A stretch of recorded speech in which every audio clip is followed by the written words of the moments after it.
Bonsoir à tous. On est le 24 avril 2022. Il vous reste 1 ou 2 heures pour aller voter. Le monde va mal. Nous savons quoi faire, nous savons comment le faire.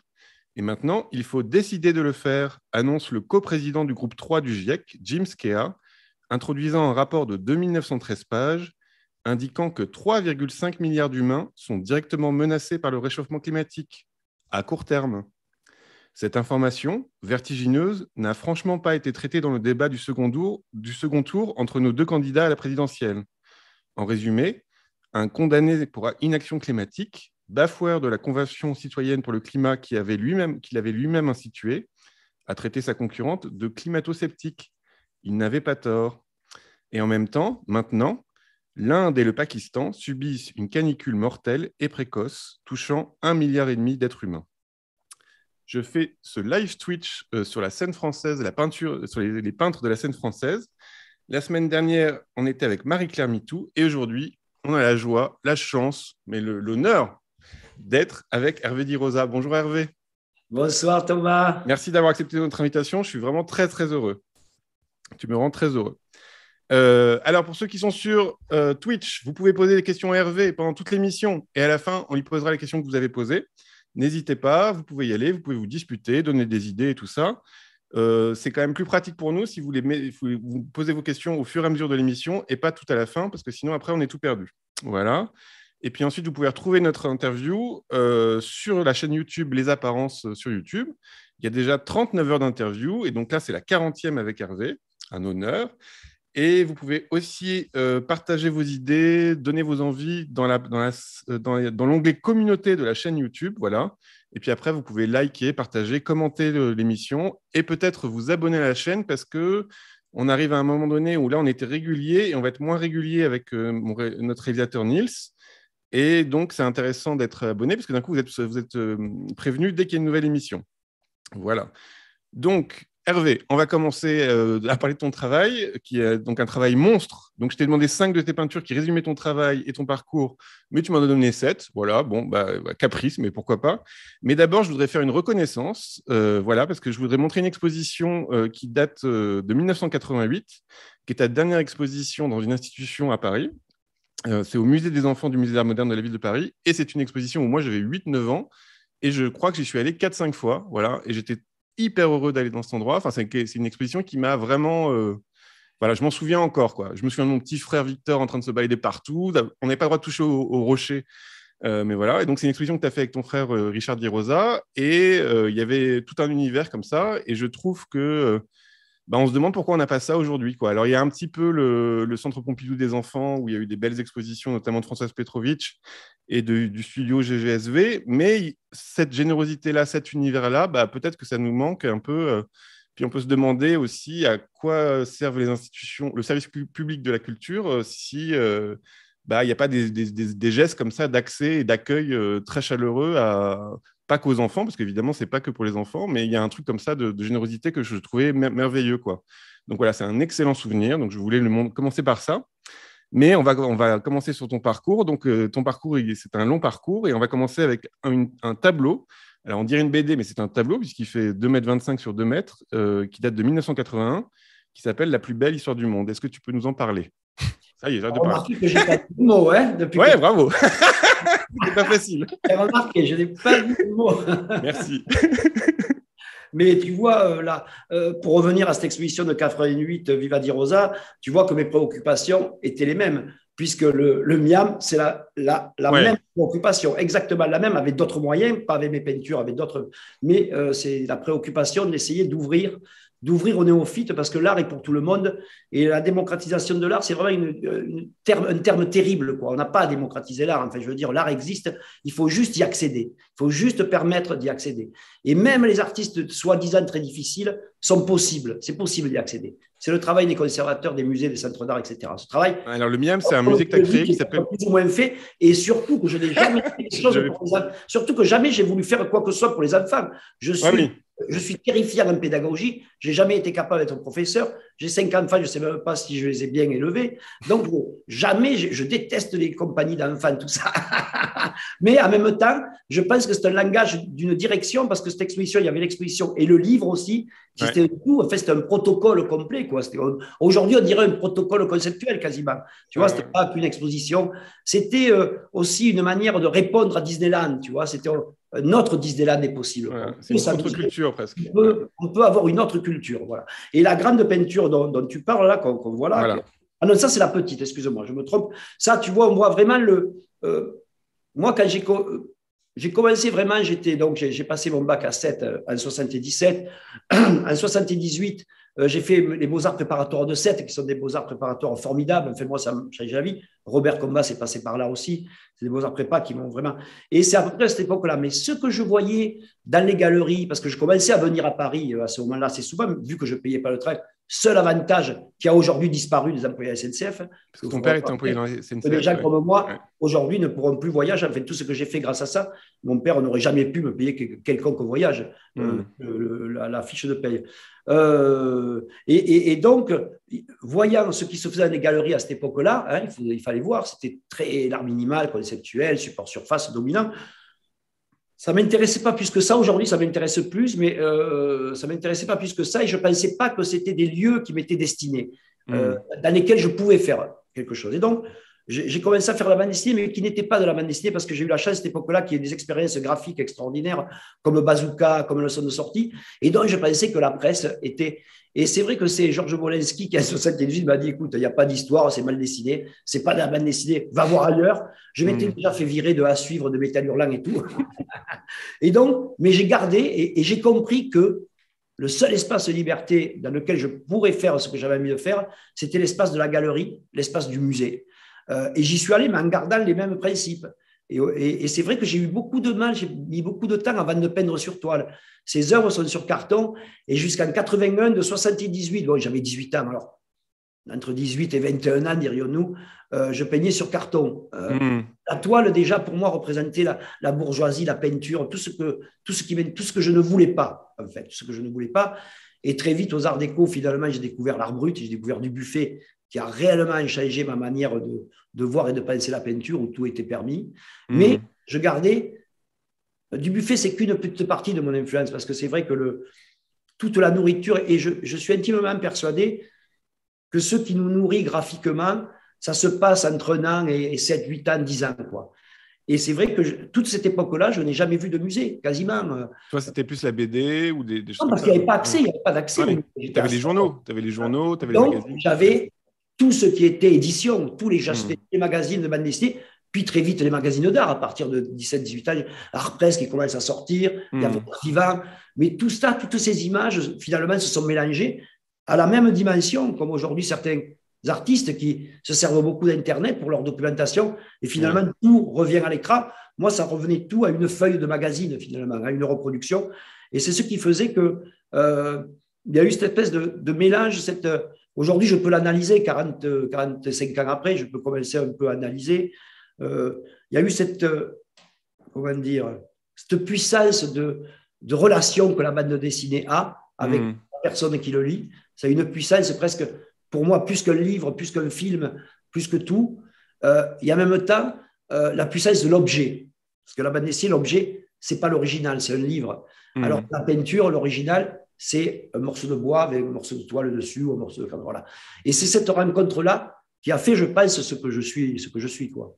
Mais il y a aussi que là, par exemple, ne serait-ce que dans cette image-là, dans cette peinture-là, tu n'es déjà plus dans la narration. C'est-à-dire que tu crées un autre monde, tu crées un univers avec des personnages, il y a des personnages presque de super-héros, tu crées presque un univers Marvel, mais le tien, quoi, l'univers de Rosa. Mais en même temps, la narration, elle est déjà un peu détruite. On ne sait pas trop ce que ça raconte. Il y a des grands gaps. Voilà, on est déjà un peu perdu dans quelque chose de l'ordre de la narration. Donc, déjà, je suis un grand fan de Jack Kirby et Steve Ditko au niveau de l'image. C'est vraiment… les histoires m'ont toujours un peu ennuyé. Et finalement, j'avais envie de raconter une histoire en une seule image. Au début, tu le vois dans la première pièce, c'est plusieurs images. Et finalement, tout se passe en une seule image. Et c'est une histoire que chacun peut s'inventer.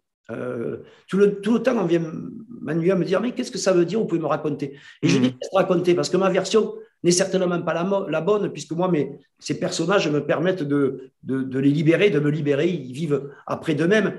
Et finalement, je me suis aperçu avec les années aussi que c'était des parties pris formels, beaucoup plus que narratifs, et que quand je peins, quand je veux mettre du vert, je mets un personnage qui est Raphaël et qui est vert. Quand je veux mettre du rouge, je mets Raymond. Tu vois, il y a vraiment, je me suis aperçu que finalement, le positionnement des personnages et leur composition dans la peinture, finalement, ne relevait pas réellement d'une narration, mais plutôt d'une composition et d'une recherche formelle, étrangement. Et il y a autre chose, c'est que là, on avait vu que tu as exposé au Musée des enfants, tu t'es expliqué sur les choses enfantines. Tu as un rapport tu as quelque chose d'assez pop, enfin, de très accueillant dans ton travail, mais il y a la catastrophe est pas loin. C'est-à-dire que là, les images que tu as choisies, par exemple, il y a quand même quelque chose de l'ordre du tragique de l'existence, donc ne serait-ce que dans cette première image où il y a quand même des nazis, des explosions, des choses comme ça. Et là, on va passer au deuxième tableau qui s'appelle Dirosapocalypse, qui est un tableau qui fait quand même 4 mètres sur 16, donc il faut avoir de l'énergie, qui date de 1984. Et donc J'avais là, 24 ans. Hein. Tu avais quel âge, 24 ans? De 4 ans, donc. Ah oui, mais là, j'en avais de l'énergie, là, ouais. Oui, mais et là, quand tu parlais de tableau et tout ça, faut quand même assumer de faire ce format-là. C'est-à-dire qu'il faut déjà être bien dans sa peau pour arriver à fournir une image aussi puissante. Faut y aller, quoi. Je crois que je ne m'apercevais pas des choses. D'accord, on va y aller, quoi. Avec toi, Thomas, je suis obligé d'être honnête. Bon, voilà, sois honnête. Franchement, j'ai attaqué par un côté et j'ai fini par l'autre, tu vois. Et j'avais un grand échafaudage, ça se passait dans les ateliers de la Comédie de Caen. C'était Hervé Perdriol qui avait organisé ça. Et je l'ai fait en 15 jours, 10 jours. D'accord, n'importe quoi. D'écriture, et voilà. Incroyable. Et en fait, elle était très importante dans ma tête parce qu'il y a tout un cheminement, pas narratif, mais conceptuel presque, puisque à ce moment-là, tous mes personnages, les personnages que j'appelle classiques, meurent. C'est-à-dire tous les personnages autour des René, ils meurent dans cet apocalypse. Donc les René, c'est les cyclopes avec les grosses bouches. Ouais. Ils ne réapparaissent plus dans mes peintures jusqu'en 2000 et quelques. Ah oui, parce que là...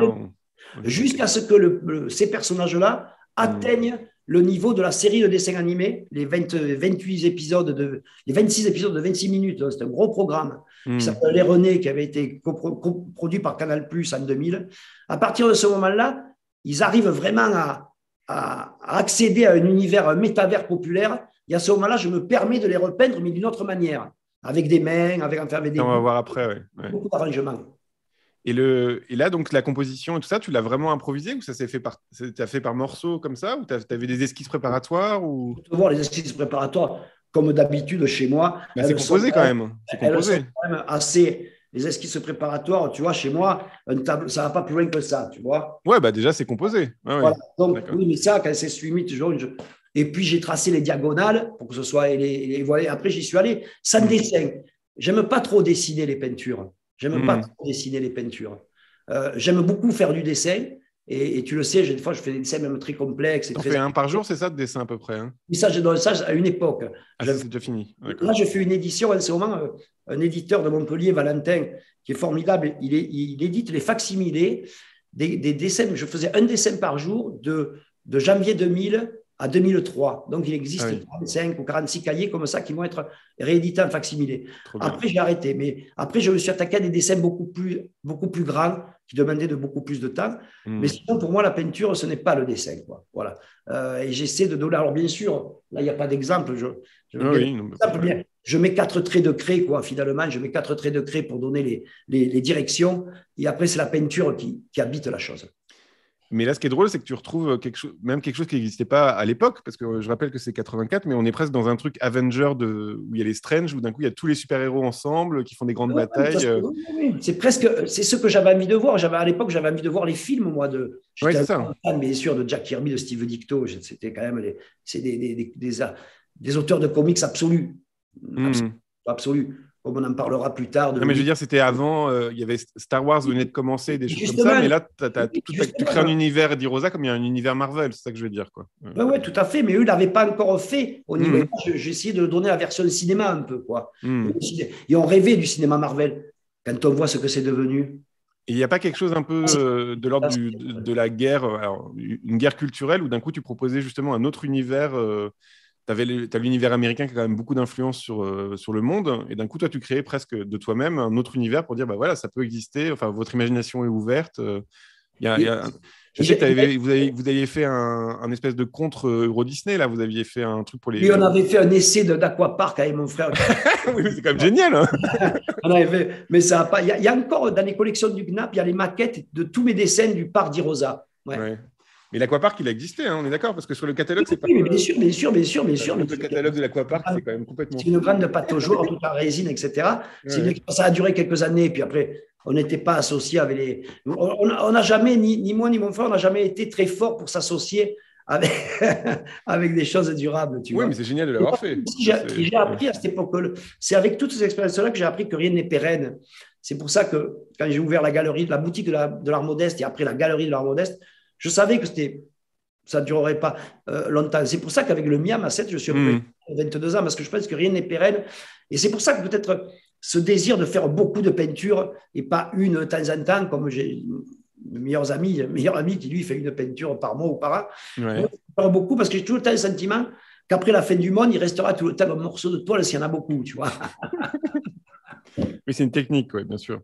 Alors, on va passer au troisième tableau qui s'appelle La Mangeaille, qui date de 86. Et donc, ça, c'est un moment où tu es passé aux États-Unis, tu as vu toutes les stars, voilà, nanana, et là, tu reviens à 7, c'est ça, hein? Voilà, à ce moment-là, j'ai Vincent, mon fils qui naît en 86. Ouais.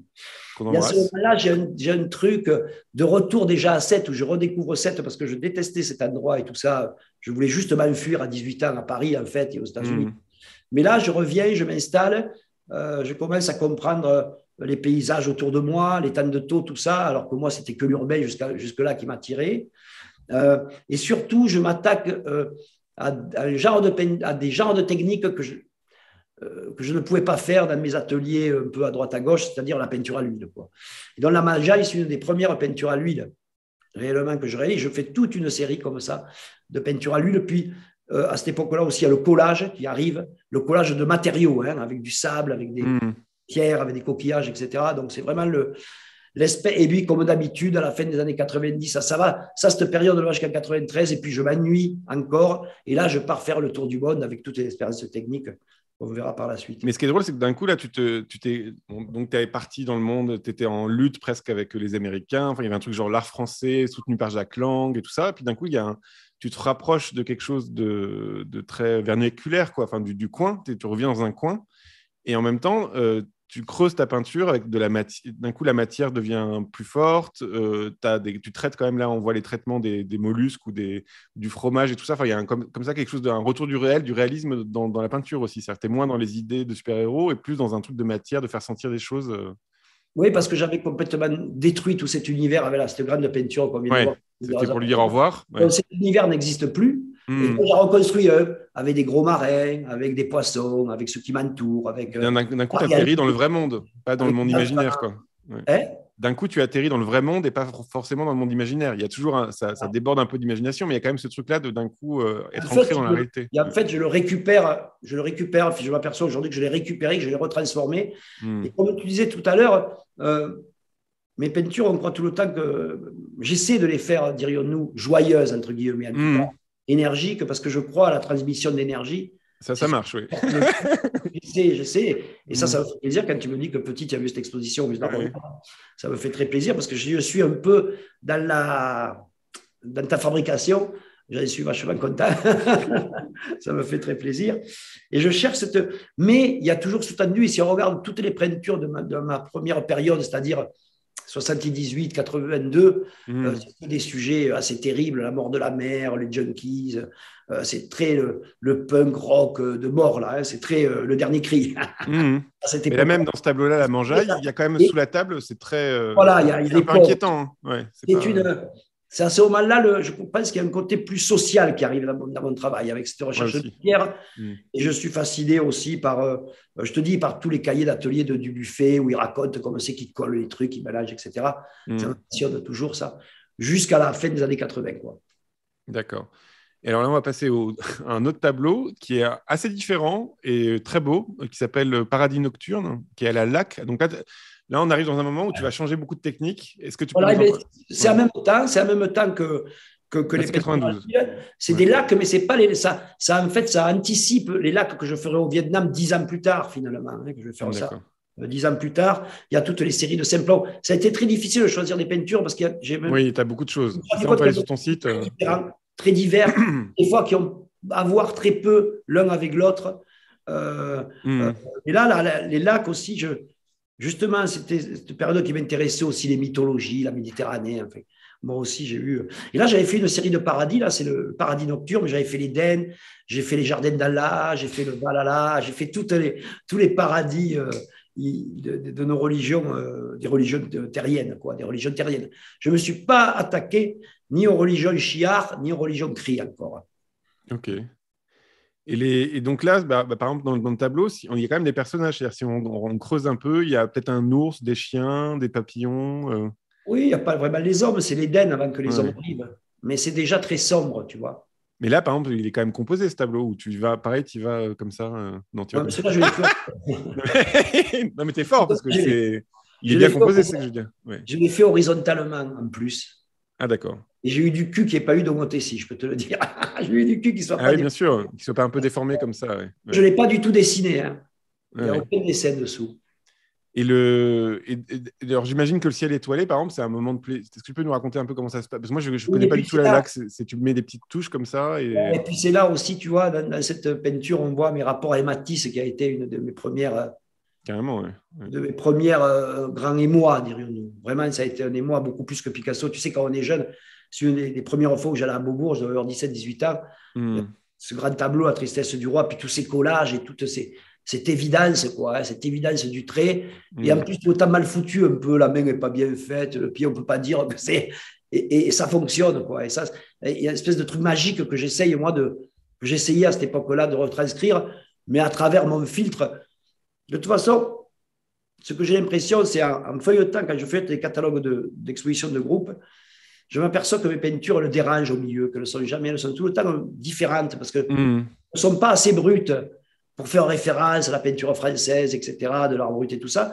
Et elles ne sont pas assez sophistiquées non plus pour faire référence à la peinture française, genre Gérard Garouste, tout ça, tu vois. Donc, elles sont un peu. Et c'est tout le temps, ça a tout le temps été cette position que j'ai choisie, hein, quand même, que j'ai choisie, que j'ai subi peut-être à un moment donné aussi, Hmm. être entre les deux, quoi, de pas d'être différent, voilà, d'être pas pareil. Et ça, Et tu penses que c'est d'ailleurs, un quand truc je social aussi? Il y a un truc hein, social. Je pense qu'il y a un truc social aussi là-dedans parce que moi, une des choses que j'aime beaucoup, c'est que n'importe quel de tes tableaux, n'importe qui a envie de le voir, quoi. C'est-à-dire qu'il n'y a pas de, on n'est pas agressé socialement par ce, tu vois ce que je veux dire? Il n'y a pas l'aura art contemporain. Comment? je pense que tu as raison, je pense Ouais. que c'est social, peut-être pas conscient dans les premiers temps, Hmm. pas non plus aujourd'hui, parce que, comme je te dis, il y en a qui ont des difficultés à peindre, qui peignent dans la souffrance. Moi, je peins pour vivre. Moi je peins, c'est Hmm. viral, quoi. Si je peins pas, je suis malade, quoi. Donc, ce n'est pas une facilité, mais c'est une espèce de sécrétion continuelle, Hmm. moi-même, où je me raconte, voilà, où Mais là, dans cette période, où je transmets peut-être un trop plein d'énergie en essayant de rendre compte de ce qui se passe, parce qu'il y a toujours un drame sous-jacent. Comme tu le dis, dans n'importe quelle peinture que tu vois de moi, ça, on va voir il encore y a un après. Ouais. drame sous-jacent, tu Ouais, vois. ouais. Et donc, c'est pour ça que l'analyse, elle peut être avec n'importe quel enfant, n'importe quel type qui connaît rien à l'art contemporain peut, je pense, avoir une relation. Hmm. Après, la personne plus savante peut aussi avoir une relation avec ce tableau. Et puis il y a autre chose là, c'est que là on est dans les années 90, tu as eu énormément de succès quand même avec ton univers, tu as eu plein de choses comme ça, et tu n'as pas arrêté de bouger. C'est-à-dire, est-ce qu'il y a des gens qui t'ont reproché d'avoir bougé par rapport à, je sais pas, justement là tu as tué tes personnages de la famille René et tout ça Ben, ouais, les t'as galeristes, dû... pas trop leur truc. Tu vois. Voilà, oui, non, non, mais voilà, Ils n'étaient pas enthousiastes à ça, ils n'étaient pas enthousiastes. Et moi, je dois dire que je m'en foutais un petit peu. Tant que je gagnais ma vie correctement, moi, j'ai tout le temps été soutenu par des galeries, des collectionneurs, Hmm. très peu par l'institut, un petit peu quand même. Institution, Donc, ouais. ils m'ont aidé à créer le MIAM, donc je ne peux pas non plus, on peut pas cracher Hmm. là. Hein. Il faut être réaliste. Et Oui, donc, pour ta pratique personnelle, c'était moins... surtout, on a beaucoup souffert, surtout au début des années 90, avec ce retour de bâton. Nous, la peinture avait à peine sorti le nez de l'eau qu'on s'est fait ramasser, mais alors, Hmm. d'une manière terrifiante, avec l'esthétique relationnelle, tout ça. Et en fait, des choses que j'aimais bien, parce que l'esthétique relationnelle, c'est ce que je fais. Tu Oui, vois, oui, oui, oui. c'est exactement ce que je fais, ce que je propose, même au travers d'une peinture. Tu vois. Non, mais c'est le danger de la Voilà. mode, c'est que d'un coup, ça passe très violemment. Et bien sûr, comme à ma grande, et là je m'aperçois comme mon grand caractère, c'est la fuite, je m'étais barré de 7 à Paris. Je me suis barré de Paris à New York, je ne te dirai pas pour quelle raison, parce que c'est intime. Ouais. Après, je me barre de New York à 7 pour d'autres raisons. Et là, à 7, à la fin des années 80, j'en peux plus, je repars, mais cette fois-ci en Afrique, en Bulgarie, Voilà. et de partout, quoi. En fait, ça tout le temps pour ne pas subir l'agression du milieu, dirions-nous, tout ça. Je m'essaye de me mettre à l'écart. Parce que moi, je suis comme les autres aussi. Un torero institutionnel, t'évites les, non, les coups. non, parce que je ne suis pas meilleur que les autres. Je peux être jaloux, je peux être humilié, je peux ressentir vraiment des sentiments fort désagréables. Et ça, je n'ai pas envie. Ça, j'ai pas envie. Il y en a assez dans la vie privée, des sentiments désagréables. Dans la peinture, je n'ai envie de mettre que des choses agréables, mais l'agréable ne veut pas dire mièvre. L'agréable veut pas dire forcément le bonheur, tu vois. C'est l'énergie d'avancer, quoi. C'est l'énergie d'avancer. Les jours meilleurs, pour ainsi dire. Comment?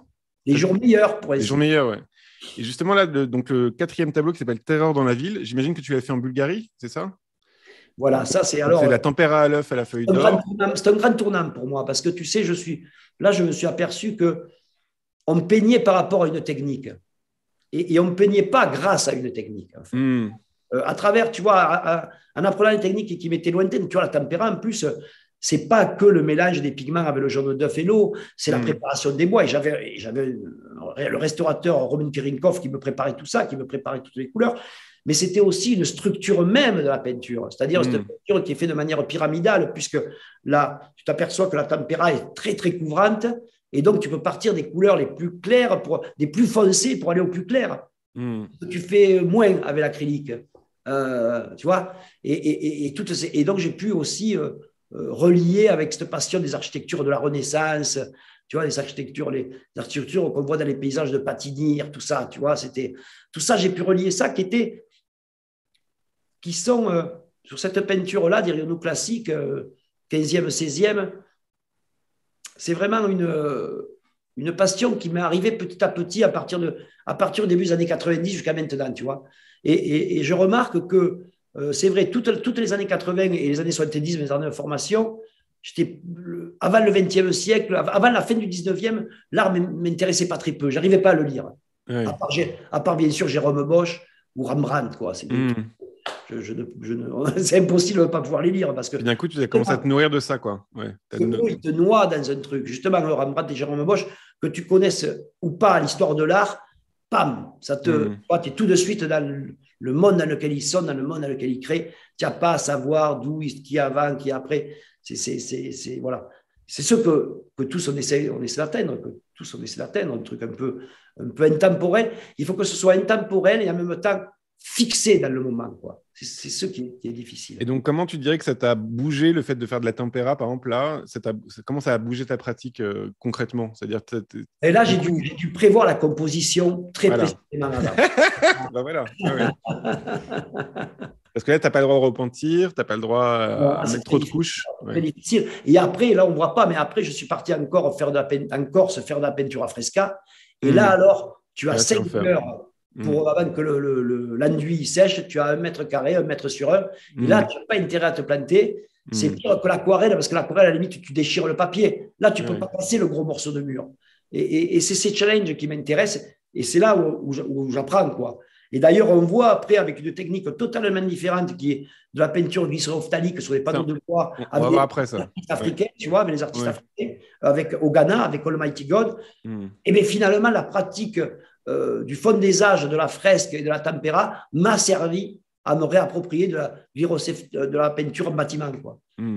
Et après, tu joues un peu quand même avec le médium, parce que là, dans le cadre du tableau, tu joues à le faire déborder un petit peu à droite et à gauche. Enfin, tu es quand même dans un truc contemporain, c'est-à-dire que tu ne vas pas respecter le côté non, icône.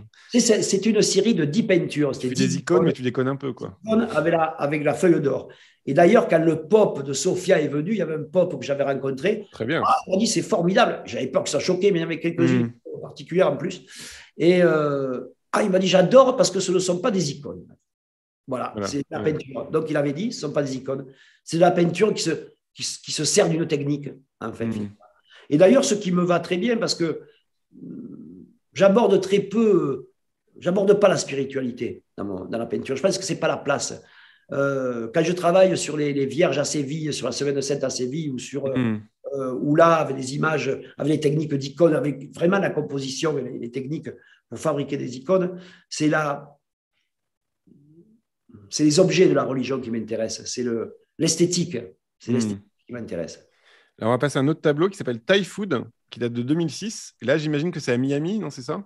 Tout à fait, tout à fait. Avec des architectures. Après avoir tu vois, fait la laque, peint avec la laque au Vietnam, la laque à incrustation de nacre, après les câbles tressés à Durban, après la fresque en Corse, après ci, après mi. Souvent, on me dit, ah, c'est formidable, vous allez à l'autre bout du monde, travailler avec des techniques exotiques. Et c'est le contraire de ce que je voulais faire. Donc, j'ai décidé, et puis on a eu l'opportunité, d'aller en Floride, à Miami. Là, on ne pourrait pas me dire que j'allais dans un truc traditionnel. Et finalement, il y avait deux matériaux du rêve américain.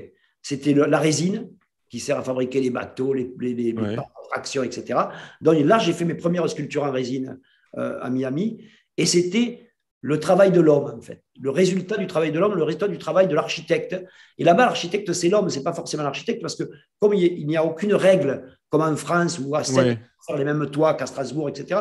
Là-bas, autour du parallélépipède, on peut faire ce qu'on veut. Et moi, c'est un paysage merveilleux pour moi. Et ce qui m'intéressait, ce n'est pas du tout des paysages particuliers que je peignais. C'est des paysages devant lesquels je passais 10, 20, 30 fois en 4 ans. J'allais pas me balader à la recherche de paysages et de maisons formidables. Ce n'est uniquement que des paysages de bâtiments devant lesquels je passais pour telle ou telle raison quand j'habitais là-bas. Et donc là, c'est d'après photo ou pas, ça? Jamais.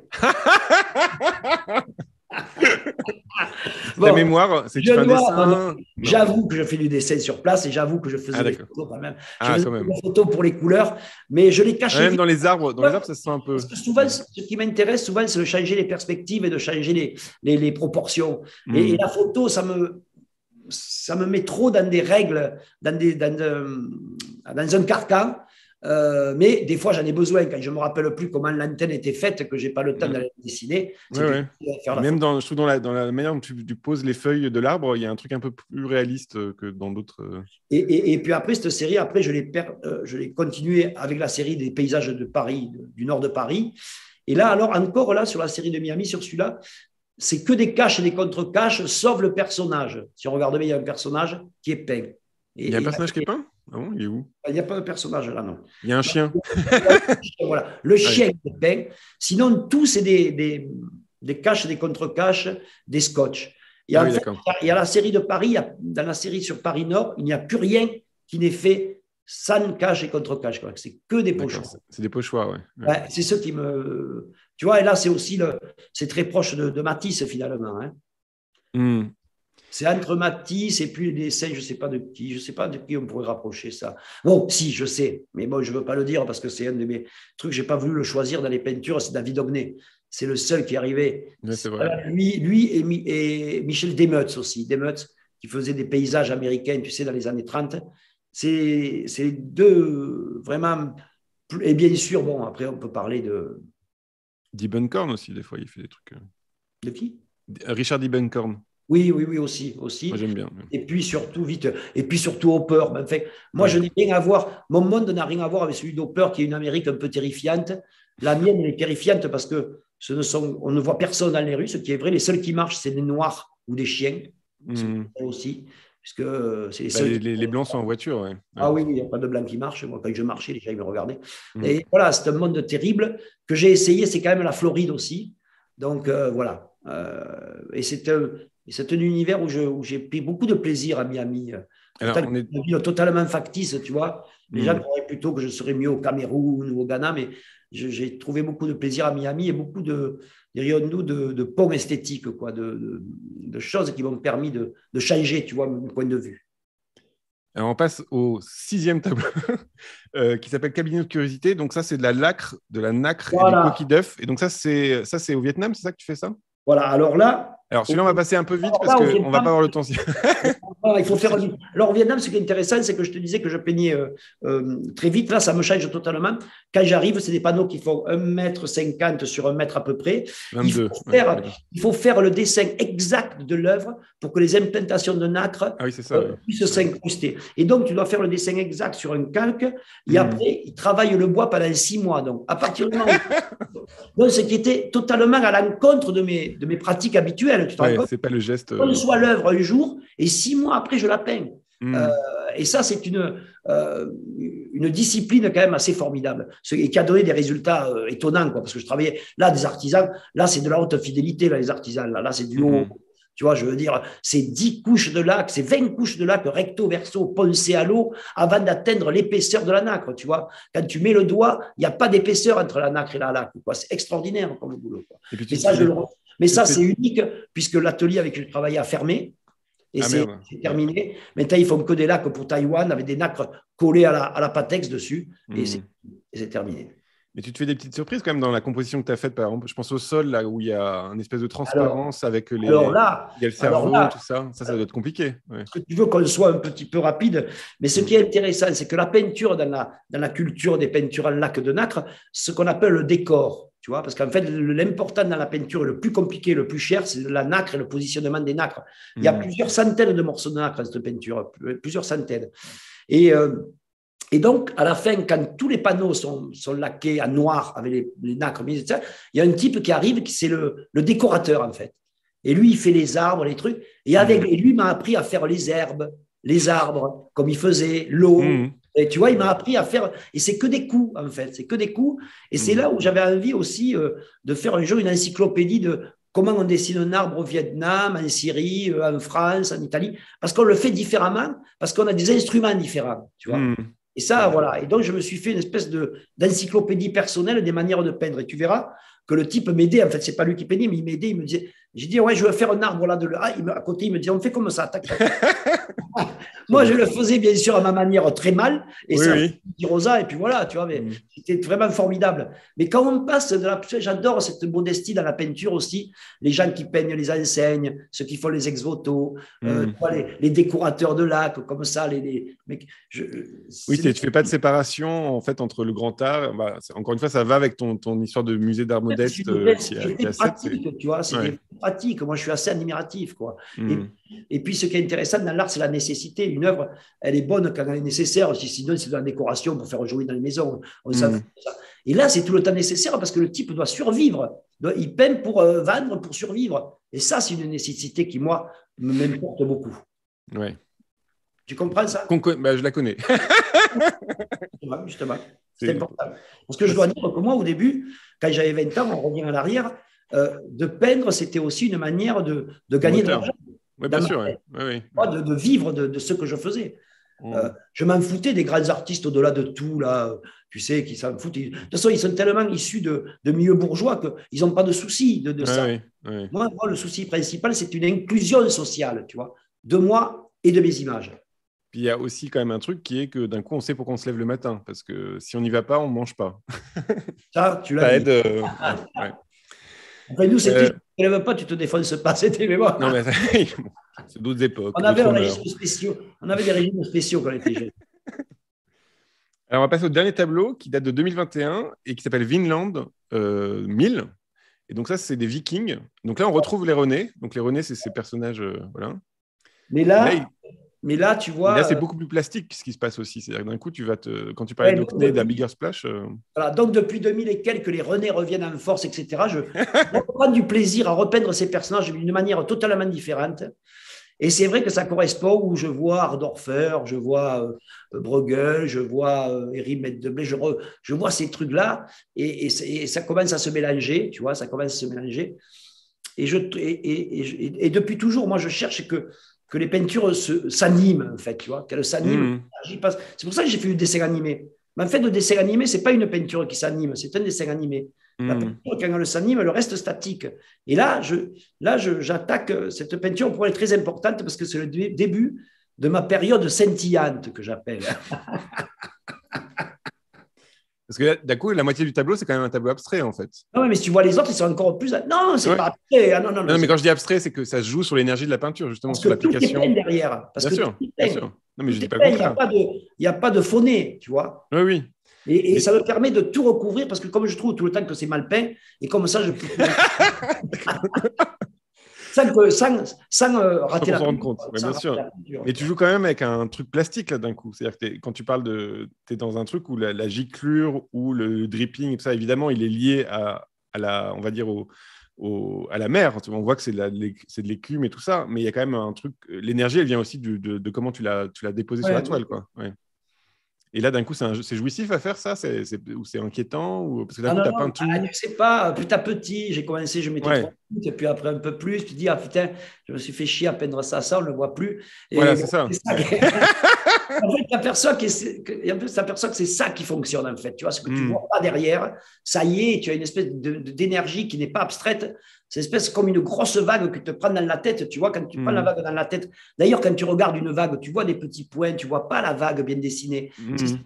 Même quand tu regardes, je voulais aussi essayer de représenter le vide qu'il y a entre moi et l'image, tu vois, qu'il y a entre, par exemple, le mec qui regarde le bateau des Vikings et les Vikings, tu vois, il y a tout le temps en face, et je n'arrivais pas à le représenter, je trouvais, tu vois, dans la BD, on ne le représente pas, ça, et donc moi, j'avais cette habitude où les personnes sont un peu statiques, je trouvais, même s'il y avait de la vitesse, de la composition, tu peux jouer là-dessus, mais il me fallait quelque chose qui vibre, voilà, mais qui ne soit pas de l'impressionnisme. Oui, mais il y a aussi d'un coup, c'est quand même un autre vocabulaire, parce que c'est un vocabulaire plus plastique dans l'histoire. Enfin, tu casses l'idée d'illustration ou d'image. Tout à fait, tout à fait. Parce qu'en fait aussi, je me suis aperçu que, bien sûr, on évolue avec l'expérience, on peint mieux avec le temps. Et souvent, on peint mieux, on peint plus, ça ne veut pas dire mieux. Ça devenait, je trouvais, trop bien fait, tu vois. Ça devenait un peu presque illustratif, tu vois. Donc là, tu casses le truc. Moi, le danger dans mon travail, c'est ça. Le danger dans mon travail, c'est quand je sens que ça devient illustratif, je trouve quelque chose. Et là, je trouve que j'ai trouvé une vraie parade, tu vois, parce que j'en ai fait pas mal. Tu te mets en danger, en fait, quoi. Tu te mets en danger aussi, quand même, tu peux rater, tout n'est pas contrôlé. On rate tous, on rate tout. Ouais. Ça, les trucs ratés, on ne les fait pas voir. Oui. Non, mais là, je veux dire, j'imagine que si tu fais un tableau de 2 mètres sur 1 mètre et que tu le rates, c'est un peu emmerdant quand même. Ça arrive. C'est arrivé? Ça t'est arrivé? Ça arrive. Et là, tu mets du temps à faire ce tableau-là, un genre de tableau, mais pour avoir une idée. Je ne peux pas te dire parce que tu vois, j'en fais 5-6 en même temps, moi, parce que je m'ennuie vite d'un truc. Donc, quand je m'ennuie, ça veut dire que le feeling, le truc ne passe plus et je pense que la personne qui va regarder ça va s'emmerder à s'en prendre de l'heure. Donc, je passe à un autre. Oui, je ne sais pas, j'en ai fait 2 ou 3 comme ça dans le mois. Et tu as une pratique d'atelier très tenue ou ça peut aller dans tous les sens? Non, c'est très tenu. C'est quoi les horaires et tout ça? Pendant très longtemps, parce que j'ai eu des enfants jeunes, et il n'y a pas longtemps que les dernières ont eu 18 ans, pendant très longtemps, j'ai travaillé vraiment de 8-9 heures du mat à 6-7 heures du soir. Et c'était un hommage à mon père aussi, tu vois. Des heures de boulot, quoi. Dans le travail, la peinture, être artiste aussi, j'ai pas envie d'être un artiste qui branle rien, qui a tous les vernissages. Ça, c'était des images qui me révulsaient quand j'étais plus jeune. On peut aller au vernissage sans branler rien, mais bon. Oui, mais en fait, tu me comprends. Hein. Bien sûr. Tu me comprends. Je ne veux pas rentrer dans le détail. C'est plus...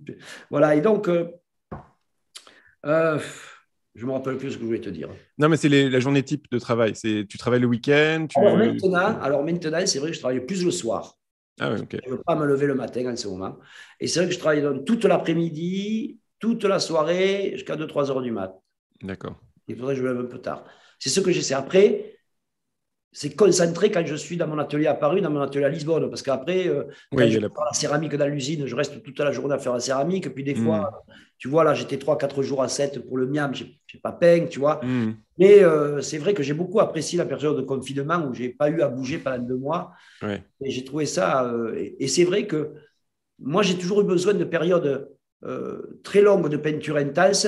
Mais entre, il me faut quand même quelques jours où je fasse autre chose. Tu vois, genre le miam, genre aller ici, interview avec toi, tu vois. Et rien faire, ça t'arrive ou pas? Rien faire. se reposer. Tu te fous de moi. Mais non, mais je sais pas d'où vient cette énergie. Donc, Toute ma jeunesse, je me suis fait chier à 7. d'accord. Donc tu rattrapes. Tu rattrapes. J'ai juré de plus jamais m'ennuyer, tu comprends? D'accord. Et d'ailleurs, aujourd'hui, je suis puni parce que j'aimerais un peu m'ennuyer. Aujourd'hui, vraiment, j'ai tellement de choses Oui, à t'es faire, chargé quand même. Ouais. tellement de problèmes d'un côté de l'autre que voilà. Mais de toute façon, la nuit, c'est la mort pour moi. Donc l'inaction, c'est la mort. D'ailleurs, mes enfants, ils n'aiment pas regarder les films avec moi parce que j'arrive pas à rester assis, tu vois. D'accord. Ça, je préfère regarder les films On réembrasse Vincent. au cinéma. Et c'est vrai que Ouais. c'est comme ça que je vais d'une peinture à l'autre, tu vois. Voilà, il me faut. Pour moi, la peinture, c'est de l'action, tu vois, c'est de l'action. C'est une vraie prise de risque réelle, quoi, de soi, quoi. Tu vois, c'est une. Pas pour enfin, prise de risque, j'exagère, mais. Oui, mais ce que je veux dire, c'est que tu as besoin de cette intensité tous les jours, quoi. C'est comme un truc de Ah oui, drogue. oui. Faut Et, ça, et je ouais. te dirais même mieux maintenant, tu vois, quand je pars une semaine, je sais pas quand est-ce qu'on est parti une semaine, où je dessinais un peu, où je peins. Je suis pas dans mon atelier parce que dessiner, faire les aquarelles, tout ça, c'est pas pour moi, c'est pas, c'est pas le Ouais, travail. ouais. Pour moi. C'est ça les vacances. Et bien tu vois, au bout de semaine, si je peins pas, j'ai une espèce de vacuité à moi, je me sens mal, j'ai envie de picoler, tu vois, voilà, je suis pas très bien. Parce que c'est vrai que depuis 18 ans, je peins tous les jours. Tu vois, donc, tu vois, ça fait C'est beaucoup. intense. Ouais. C'est beaucoup. Alors, on va passer, en étant très en retard, à la deuxième partie de notre émission. Ouais. Je t'ai demandé une peinture de l'histoire de l'art qui était importante pour toi et tu m'as proposé plusieurs tableaux, dont la bataille de San Romano, le tableau d'Uccello, qui est au Louvre. Alors, on va montrer les images que le Louvre propose. Ça, autre problème, il ne propose pas des hautes def, donc c'est petit, mais bon, voilà. Oui, mais c'est à côté. Moi, je conseille aux gens d'aller voir celui-là. Puis C'est à côté pour ceux qui habitent à Paris, hein. C'est pas à côté pour à toute la Paris. France. Et, et puis, tu vas à Florence, tu vas voir l'autre, Voilà, il y a 3 panneaux qui différents. est Ouais. beaucoup mieux mis en valeur que au Louvre, je Bah, trouve. qui est moins abîmé, ouais. Ouais. Oh putain, celui. Et j'ai pas encore. J'ai vu celui du British Museum il y a très très longtemps et j'ai envie d'y retourner. J'ai pas le Ouais. temps, tu vois.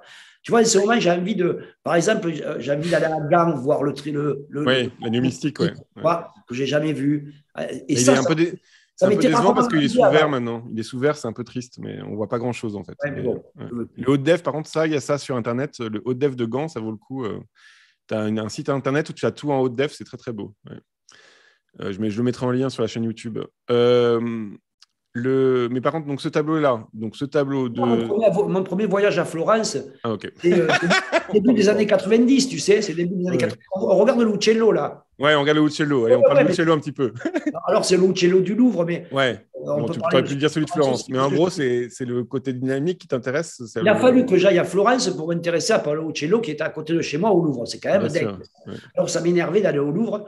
Même quand mon ami François Moron y allait, je le trouvais un peu ridicule d'y aller. Mais Ouais. maintenant, je regrette amèrement. Et j'y retourne en faisant mon mea culpa. Surtout, j'ai redécouvert aussi l'exposition d'Ardorfer, par exemple. Voilà. C'est Ouais, c'était ce genre super de expo. choses. Dans Ouais. Paolo Cello, je ne sais pas, c'est comme dans Fra Angelico, c'est une espèce des mecs qui arrivent juste au début et qui inventent des choses merveilleuses, quoi. Enfin, je sais pas je sais pas quoi. Moi qui peine des batailles du début du 1er janvier au 31 décembre, Ouais. moi, ça, c'est en même temps statique, dynamique, c'est tout. Bon, et tu sais, Et là, quand tu parles d'énergie, il y a une énergie très forte. Ouais, pardon. quand je dis que je ne fais pas de la peinture, Thomas, tu sais, tu as dû entendre ça souvent, Ouais. pas que je méprise de la peinture. C'est que je la tiens en tellement haute estime que je ne m'estime pas à cette hauteur-là. Tu vois. Quand tu vois ça, tu vois, quand tu vois le Paolo Uccello, là, je te dis, tu as plus. Moi, ça m'enlève la vie de peindre presque.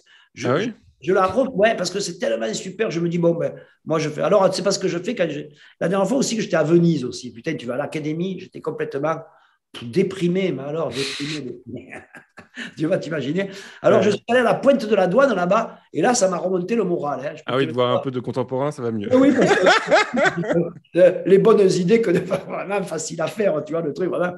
Là, il n'y avait aucune difficulté, et je me disais que là, bon, c'était plus confortable pour moi, tu vois. Parce que cette peinture jusqu'au 19e siècle, tu vois, du 14e, du 13e même, jusqu'au début du 19e, il y a quelque chose d'autre que ce qu'on fait nous, quoi. Je ne sais pas, il y a. C'est pas la technique, c'est pas les matériaux, parce qu'il y en a qui ont essayé de refaire la même technique avec les matériaux et ça donne de la ringarderie pompière.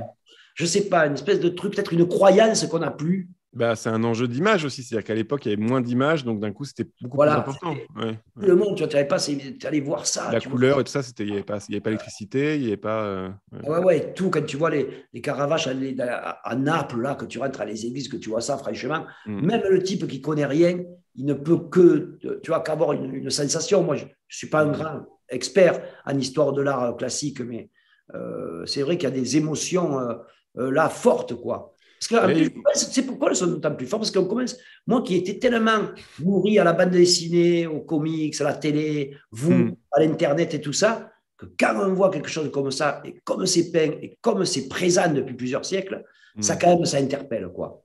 Oui, il y a une densité très Sur la forte. futilité, la vitesse, tu vois, tout ça, ça interpelle, ça interpelle. Et en fait, après, on s'aperçoit que les artistes étaient comme nous, hein, c'était pas des scènes du tout, c'était des gros. Et souvent des marrants, ouais.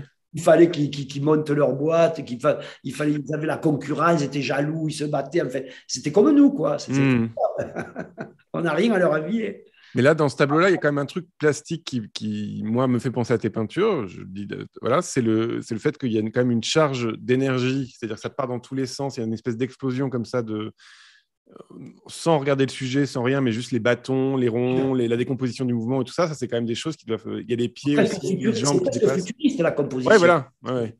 C'est presque futuriste. C'est pour ça que après, aujourd'hui, c'est vrai. La fin du 19e, le début du 20e, aujourd'hui, j'aime moins, tu vois. J'étais fan de faire. J'aime encore faire dans le léger, c'est compagnie, mais bon, j'étais un fan absolu de Soutine, par exemple. Tu vois, pour moi, Soutine, c'était le truc quand j'avais 20 ans qui me passionnait. Aujourd'hui, ça me passionne beaucoup moins, étrangement. Mais c'est peut-être plus dense, justement. Enfin, oui. Ok. Alors, on est obligé d'aller vite. Je t'ai demandé une peinture d'histoire de l'art que tu n'aimais pas, que tu ne comprenais pas encore ou que tu rejetais. Et là, allez, c'est parti. Marc Rothko, bim. Merde, j'avais réservé un long moment pour cette question. Alors, pourquoi Marc Rothko? Parce que pour moi, il représente les peintures qui ne m'intéressent pas. D'accord. Qu'on peigne des murs de belles couleurs, etc. Bien sûr que le orange sur le bleu, tout ça, bien sûr, c'est bien sûr, c'est merveilleux, je le sais. Alors, c'est sûr, quand c'est en 10 mètres, j'arrive pas à m'intéresser à ça. J'arrive pas à m'intéresser. J'ai toujours le temps de trouver que ça pourrait faire des très beaux fonds pour mes personnages et pour mes peintures. J'arrive encore moins à trouver la spiritualité à des mecs qui me disent, mais regarde, tu vois, quand je suis devant Rothko, il y a des gens qui pensent à Rothko comme si c'était un truc bouddhiste. En fait, moi, les bras m'en tombent. Je m'excuse, mais c'est une peinture que c'est pas l'art abstrait. Hein, j'aime une chose à l'art abstrait qui m'intéresse, tu vois. Mais là, bon, ce côté américain de superproduction, du bien-être spirituel, ça me sort par les oreilles, quoi. Et le côté charge de couleur, t'aimes pas trop? Enfin, toi, il y a quand même, quand tu les vois en vrai, tu as quand même il y a un effet quand même. Je préfère comme le s'appelle Frankenthaler, là. Je préfère cet artiste-là qui met des couleurs de partout sur des milliers de mètres carrés. Là, oui. Mais là, sur une toile, quoi, bien dans le salon de l'avocat ou du dentiste new-yorkais et qui sait pas, non, moi, ça me dit pas. Voilà, c'est ça. Bon, ça existe et ça a une qualité, mais tu m'as dit une peinture que j'aime pas. Bien sûr, non, mais c'est bien. Et pourtant, j'aime beaucoup de choses, tu vois. Vraiment, j'aime énormément de choses et des choses extrêmement différentes de moi. Mais là, ce genre de voilà. Bah, laissons-le à sa baignoire. Et alors, on passe à une œuvre qui a nourri ta pratique.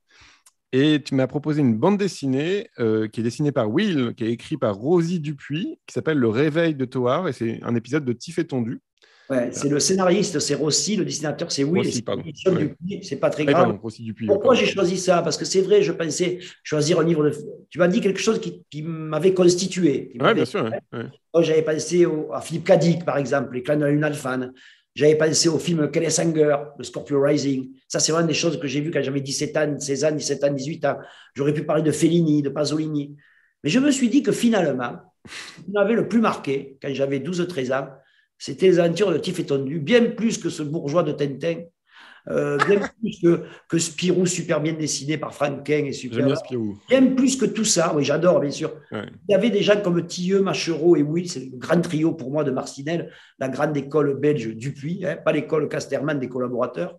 Ouais.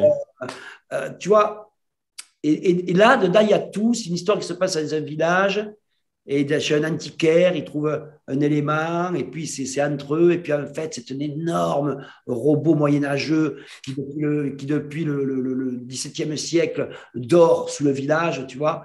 Et bien sûr, c'est Monsieur Choc, le meilleur méchant de toute la bande dessinée. C'est celui qui a un homme et qui est en costard. Tu dois le connaître, celui-là. Non, je ne connais pas, mais j'avais envie de lire la BD, mais j'ai pas réussi à la trouver. Ouais. Et là, ouais, tu vois, autant la bande dessinée aujourd'hui avec des dessinateurs très habiles, très illustrateurs, vraiment, des mecs qui tapatent, même comme au début, ce que j'ai connu, Jean, tu vois, qui te dessine un mec qui, dans n'importe quelle position, tout est respecté sans crayonner ni rien, tu vois. C'est vraiment une écriture, tu vois.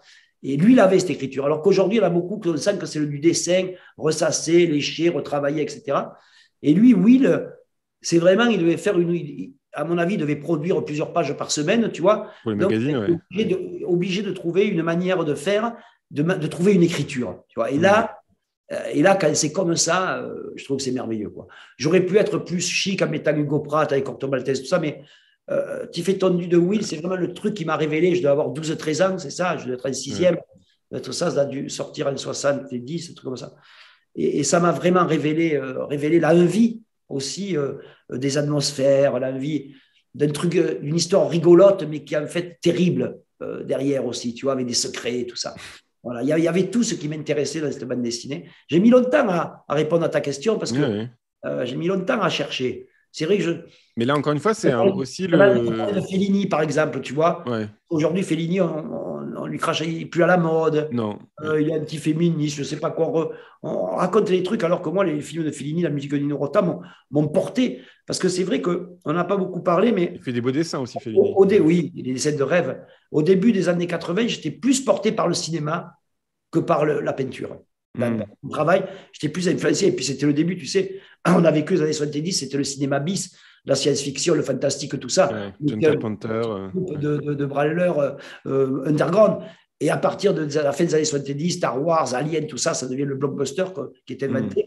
Et là, au début, je suis assez content parce qu'on a raison, tu vois. On a dit, on a défendu des choses qui fonctionnent avec un grand public, tout en gardant un côté de l'imagination, tout en gardant une part de rêve, quoi. Hein, voilà. Et ça m'a beaucoup nourri, tout ce cinéma des années 70 a été très important pour moi dans ma peinture. Aujourd'hui, je regarde très peu de films. Tu regardes des séries ou pas? Ouais, beaucoup de séries parce que parce qu'on se fait toujours avoir par les Peaky Blinders et des trucs comme ça. On se fait toujours embobiner par les séries. Ouais. C'est comme la musique, les films, j'en regarde un peu, mais bon. Mais les séries, tu regardes? Ouais. Okay. Ça m'intéresse moins. Je préfère regarder des livres d'images.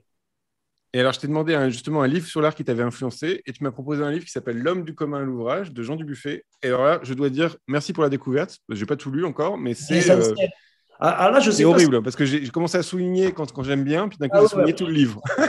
C'est vraiment, ça n'a aucun intérêt de souligner. Moi, je découvre ce livre en 78 quand j'arrive aux Arts Déco. Ouais. Je vois cette bibliothèque des Arts Déco, alors que la bibliothèque des Beaux-Arts de Sète, c'est une armoire, tu vois. Là, une bibliothèque avec tout. Et je tombe sur ce livre, tu vois. Et vraiment, dedans, il y a tout, quoi. Il y a tout ce que je pensais, toutes les choses en gestation. Et d'ailleurs, je dois dire, s'il y a des étudiants ou des jeunes artistes qui nous écoutent, oui, ça vaut le coup. Ouais. Ça vaut vraiment le coup de le lire, quoi. On sait que c'est un vieux conte de droite du Buffet, mais quand même, là, il a écrit un texte essentiel, plus qu'asphyxiante culture, tu vois, que je trouve un petit peu trop exagéré, où il rejette tout, alors que lui-même est un artiste contemporain. C'est un peu le Mélenchon de l'époque, quoi. C'est le mec qui rejette tout le monde de l'art, et quand même, il est dans les plus grosses galeries, tu vois.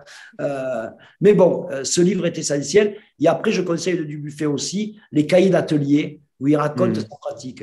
Et ça, c'est super, parce qu'il raconte qu'il mélange des peintures.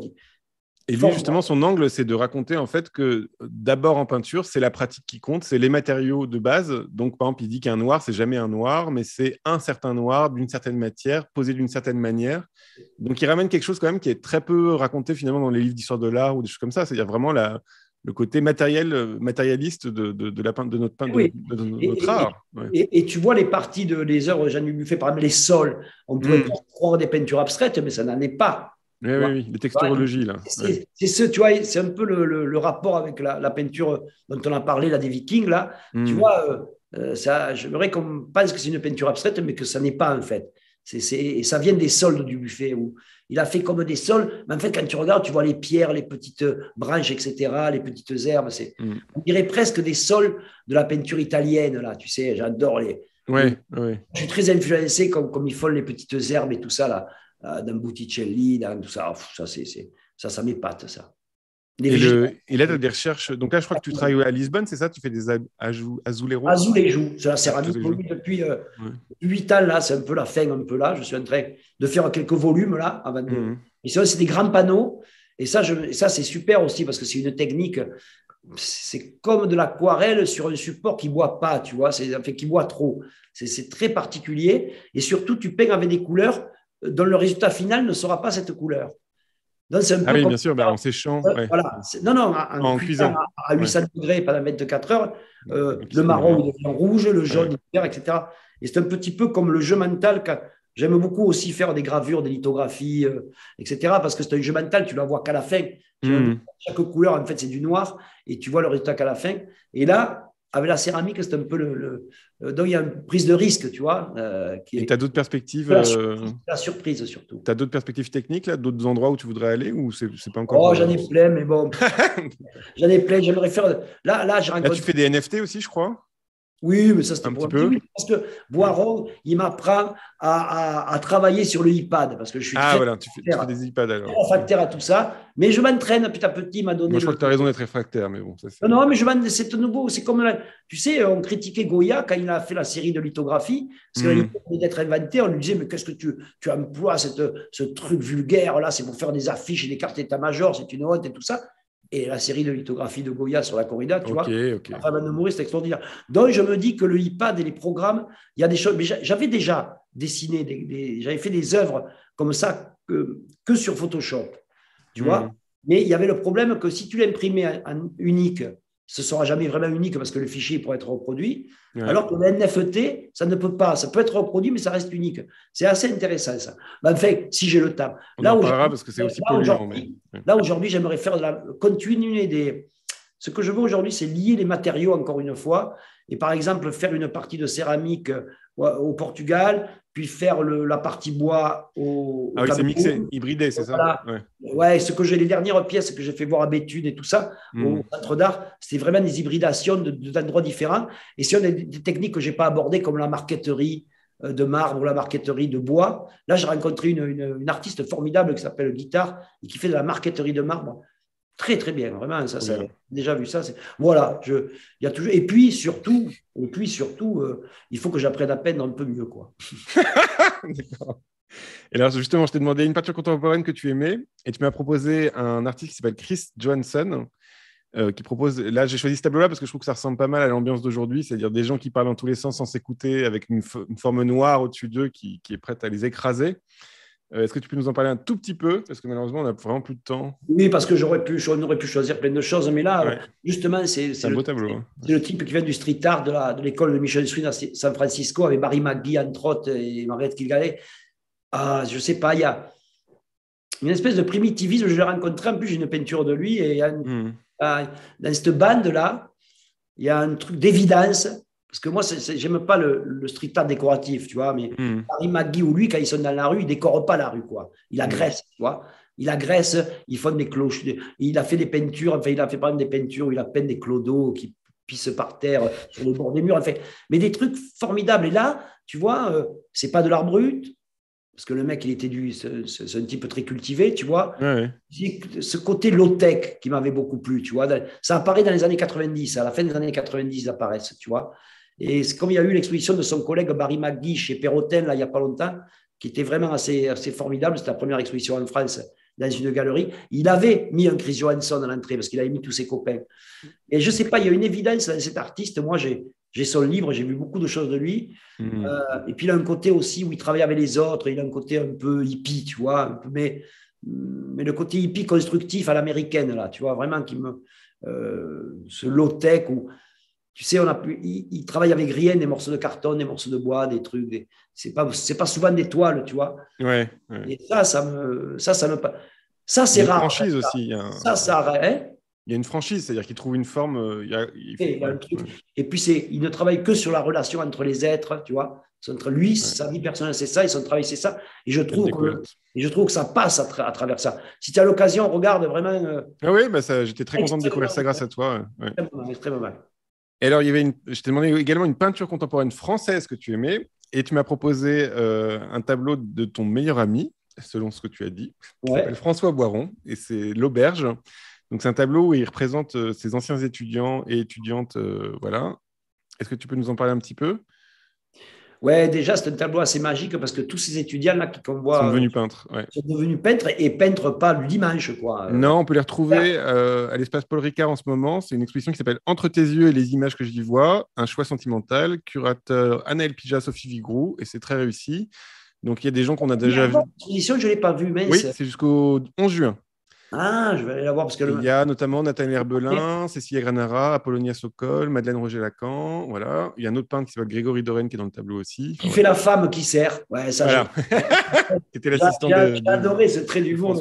Pendant je ne sais pas parce que, je sais pas, il y a une pratique avec cette peinture parce que j'ai vu évoluer la peinture de François et je trouve que alors, vous avez eu beaucoup de succès au départ. Ce qu'on appelle la peinture française aujourd'hui, pour moi, c'est la peinture, c'est une grande peinture bourgeoise quand même, mais épatante, quoi. Je suis estomaqué au point de vue technique, je suis estomaqué au point de vue de la magie de la thématique, ces étudiants, ces habits, etc. On ne sait pas si c'est vieux, si c'est hier, si c'est aujourd'hui. C'est une peinture dans laquelle tu peux trouver 1000 explications, 1000 intérêts, et rien que la matière même, quoi. Je trouve qu'elle est intéressante au plus haut point, tu vois, vraiment. Ouais. J'ai pas eu de mal à chercher ça.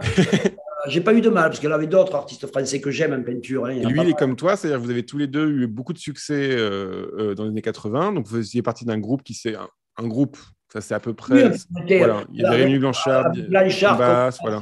François et moi, on a fait quelques expositions. On a fait les premières expositions ensemble, en fait. Voilà. Un bon alignement des planètes, on va dire. Plus qu'un voilà. Surtout qu'on est totalement différents. Hein. Oui, bien sûr. Et d'un coup, vous avez réussi à quand même évoluer vachement tous les deux. Voilà. Donc, ça, c'est quand même un truc intéressant. Donc, on va partager d'ailleurs on a fait un apparence on a fait un épisode de Les Apparences avec François Boiron, on va le partager. Et puis, je voulais aussi dire à nos auditeurs qu'ils peuvent retrouver un à voix nue que tu as fait avec Anaël Pija pour France Culture, qui est vraiment super. Donc là où tu racontes plus ta vie. C'est long, non? C'est pas du tout long et c'est totalement passionnant. Et notamment, ce qui est passionnant, c'est de voir justement comment ton travail s'est ouvert et tout ça. Enfin, voilà, c'est vraiment passionnant. Voilà, donc j'ai fait la pub pour l'exposition à Ricard où vous pouvez retrouver, donc pareil, il y a Nathalie Herbelin et Cécilia Granara, on a fait aussi les apparences, vous pouvez retrouver ça sur la chaîne YouTube. Et puis j'aimerais bien passer à ton actualité. Je suis désolé parce qu'on est déjà super en retard, mais bon voilà. Mais mon actualité, c'est pas très grave, tu peux le marquer. Si, c'est important parce que c'est dans un musée que j'aime beaucoup qui s'appelle le musée de Valence. C'est une exposition qui s'appelle Hervé Di Rosa, ses sources, ses démons. C'est au musée de Valence d'art et archéologie et c'est jusqu'au 28 août. Donc vous avez le temps d'y aller. Alors, Valence, c'est pas trop dans les chemins normaux de vacances, mais ça vaut vraiment le coup d'y aller. Et c'est un musée qui a été rénové, qui est très, très beau. C'est 4 rue Saint-Didier à Valence. C'est ouvert tous les jours, sauf le lundi et mardi. Il y a une pause à midi, attention. Et donc là, tu es au milieu on te retrouve au milieu on retrouve tes œuvres au milieu de la collection. Donc, c'est quand même pas mal parce que tu es à côté d'Hubert Robert, tu es à côté... Non, moi, je suis très heureux. je remercie. C'est Philippe Boucher qui a eu cette idée. Hein. C'est Philippe Boucher. Ouais. Il me dit, j'en ai marre de te voir à côté des jouets, etc. Je veux quand même qu'on comprenne que tu fais aussi de la peinture, tu es trop modeste, etc. Et, voilà. Et donc, je dis, fais ce que tu veux. Et quand je suis allé voir le musée, je me suis aperçu qu'il y avait cette grosse collection d'Hubert Robert. Et moi, j'adore. Ouais, il y a des dessins d'Hubert Robert, des sanguines surtout. Hubert Robert, effectivement, moi, c'est des trucs qui m'ont tout le temps fait rêver, quoi. C'est des fausses ruines. Et surtout que depuis quelques années, je peins beaucoup de ruines, d'idoles. J'aime bien les choses fausses du passé. Et donc, j'ai accepté, mais c'est. À part le travail que j'ai fait spécifiquement sur Hubert Robert, sur les sanguines et quelques peintures, les céramiques aussi que je fais voir pour la première fois là, le reste, c'est des peintures qu'il a choisies depuis 40 ans. C'est intéressant parce que ce musée, ça va du lapidaire, quoi, des pierres préhistoriques en passant par les colonnes, les chapiteaux en pierre du gothique roman, puis on passe aussi par les animaux empaillés, par les grandes mosaïques. Ah oui, il y a les animaux empaillés, j'ai oublié ce truc. Ouais. il y avait les animaux empaillés, il y a les oiseaux que mon père peignait. Ouais. Mon père peignait. C'était des canards et des échassiers. Et on a, par exemple, des collections de mosaïques très beau marqué. très, très importantes, et jusqu'à l'art contemporain, jusqu'à l'art moderne, l'art contemporain. Et voilà, et donc il a fait sur les 23 salles, quand même, il y a 23 salles. Et après, il y a 2 salles qui me sont consacrées, dont une où j'ai revu que des peintures de l'année 85-86, justement. Et là, voilà. Ce qui est drôle, c'est que tu as fait des sanguines exprès pour être dans le cabinet de Hubert Robert au même niveau, quoi. Mais d'un coup, ça marche bien. Hein. Ils les ont encadrés, ils ont bien joué le jeu parce qu'ils les ont encadrés, on les a mises bien. Voilà. Je remercie Olivier Lossic qui m'a fait. Ça fonctionne parce que c'est pas un pastiche. Voilà, ça fonctionne. Ah non, pas du tout. C'est un vrai que j'aime et qui m'a beaucoup. Et c'est un musée qui vaut le coup d'aller. Ça vaut le coup d'aller le voir. Je remercie Olivier Lossic qui a fait la petite vidéo qu'on a fait passer là. J'ai fait le petit montage après, mais voilà. Et le marqué, il est magnifique. Hein. Ils ont un très beau marqué. Il y a un très beau marqué. Il y a quelques pièces. Il y a des tableaux de la Villa Médicis aussi qui sont chouettes. Il y a des tableaux aussi des fleurs là, comme ils s'appellent là. Ça c'est. Ça, je pourrais pas trop trouver. Italienne là, tu sais, si on connaît que ça. Je ne vais pas me rappeler du nom. Enfin bon. Il y a une autre exposition aussi à la Villa Béatrix à Anglet qui commence le 12 mai. D'accord. Ouais. Les collections de l'art modeste et Hervé Di Rosa. Voilà. Les peintures, là, c'est le contraire, là. C'est justement la partie modeste. Voilà. Et puis, il y a quelques expositions collectives. Ah oui, il y a une très belle exposition collective où il y a une grande pièce en céramique de moi à Lisbonne, Mat. Trop bien. Voilà.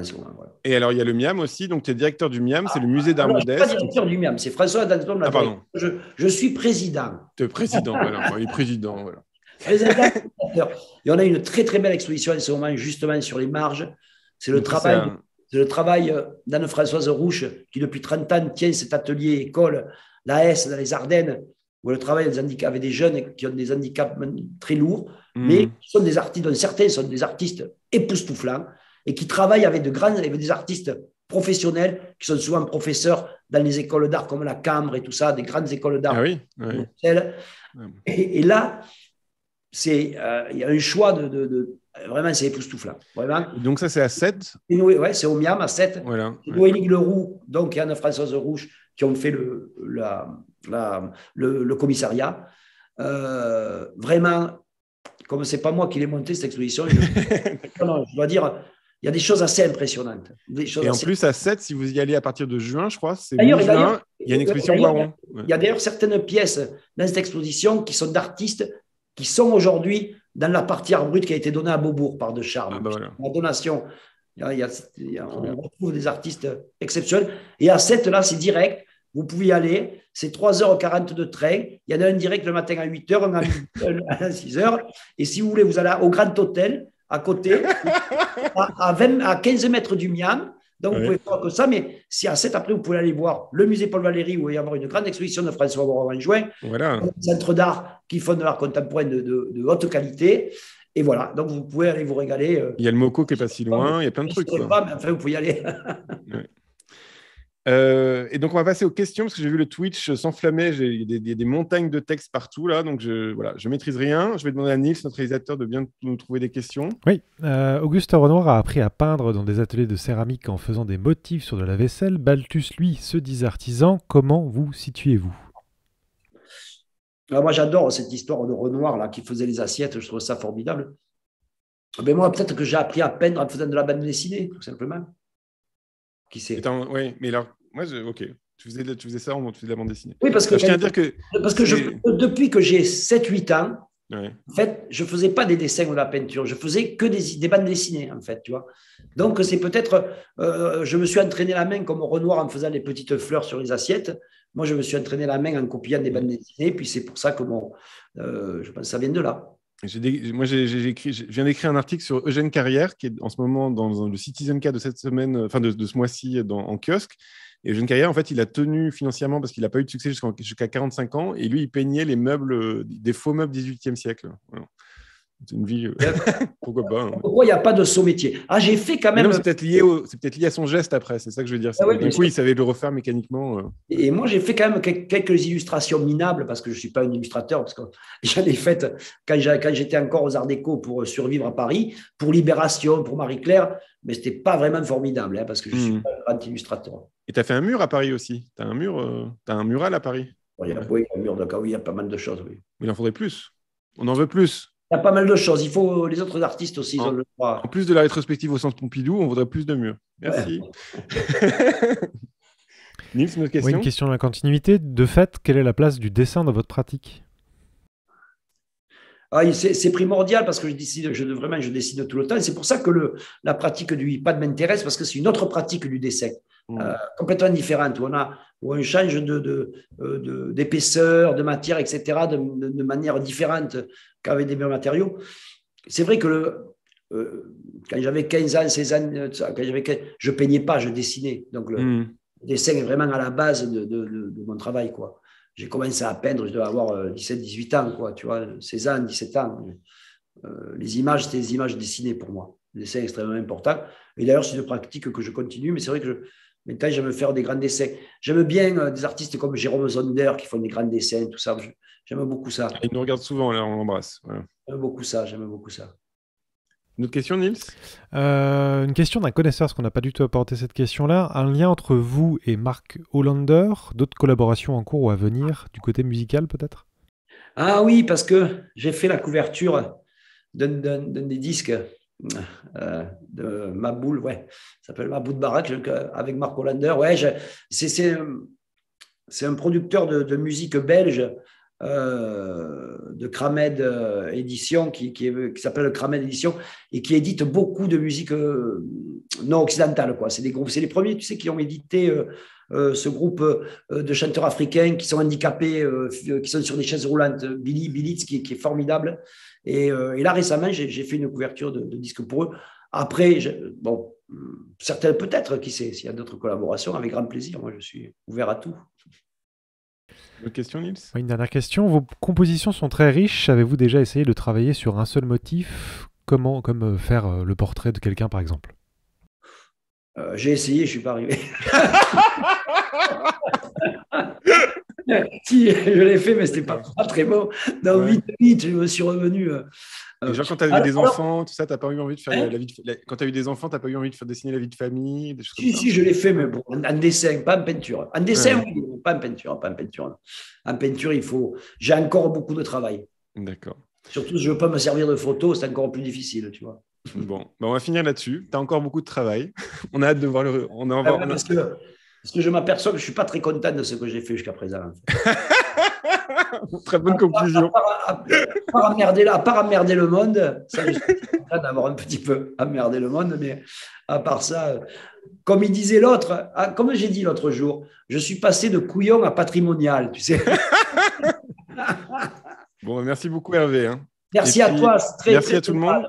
Ouais, mais c'était et merci aux gens qui ont eu le patience d'écouter. Mais oui, et puis il sera encore d'autres sur YouTube. Et merci à tout le monde. Et puis on se retrouve la semaine prochaine avec Antoine Carbone. Merci beaucoup.